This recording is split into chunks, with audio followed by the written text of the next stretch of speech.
Welcome back to GDK on this Thanksgiving Thursday. Of course, the large Thanksgiving meal can be a true test for even the most experienced and seasoned chef. It'll make you pull your hair out eventually, too. But here with some tips to get through the day and avoid any culinary disasters, we have Danielle Doak with the Good Foods Co-op. Great to have you on. Yes, thank you for having us This is again. the big day. Maybe a few people at home watching, already getting their meal ready for the day, but you actually have some helpful hacks that might make this day just a little bit easier on you. Yes, there's just so much that goes into Thanksgiving Day. There's bound something's going to go wrong. So here are a few things that could help you out. Don't rely on your pop-up thermometer. You need to go and get a meat thermometer because it could tell you one temperature and it's not. And then they go to Thanksgiving dinner or lunch and your turkey isn't cooked. So make sure you get a nice thermometer that gets your turkey. So many turkeys these days come with the the little plastic thing. I don't even know how it works, but I don't trust it. No. You have to have a good meat thermometer. I would get a good one just to make sure, because you don't want to get there to go eat and be like, uh-oh. You don't want to make too many people sick on Thanksgiving. Right. That's not the point. But you got a few more for us too. Yeah, and just make sure your turkey is thawed and you remove the neck and the giblets. Remove the giblets. The plastic in there is not good for your turkey. Not good. Yeah. You do want to make sure the thickest part of your breast meat goes to 165 degrees, and then the dark part needs to reach like 170 to 175 degrees. So like I said, use the thermometer, the good one that you got, and make sure that is cooked to that temperature. And try not to hit the bone with your thermometer too, because it'll give you a false reading too. I know that one. Yep. You have to let your turkey rest for 30 minutes before you cut it, because you want to make sure the juices really set in there before. You don't want to lose it all before you cut it to make a dry turkey. Yeah. Just like any meat. Plus, it's easier to cut actually when it is not fresh out of the oven too, and you want those perfect, picturesque, Betty Crocker slices going. Exactly. And also, the last thing is make sure you let your glass pans cool before you put it under water, or you're going to have nice shattered glass everywhere.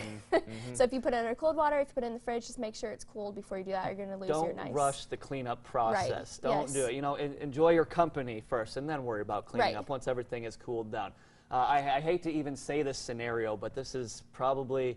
It's happened before. What happens if you overdo your turkey? Is there any bringing it back? Can you save it? There is. We have a few things you can do. You can ladle some broth over top your sliced pieces right before you send it out, which will help, for the meat to soak up the juices. You can also, when you cook a turkey, if you don't brine it like we showed a few days ago, then it'll lose a lot of the moisture during the cooking process. So if you want to add some butter to your gravy, and then cook that a little bit, and then put that also on the turkey slices. So you add more fat back into the turkey. Nice. And then also another thing is if you want to add the broth and the turkey, the gravy together, and then put a turkey in a pan and let it simmer in there for about 200 degrees in your oven until it's heated up. That'll also get the juices back in there. So it's not over. There is It's not over. There are some things you can do to help that. And, turkey not complete without mashed potatoes. A very labor-intensive process usually, but boy, are they delicious.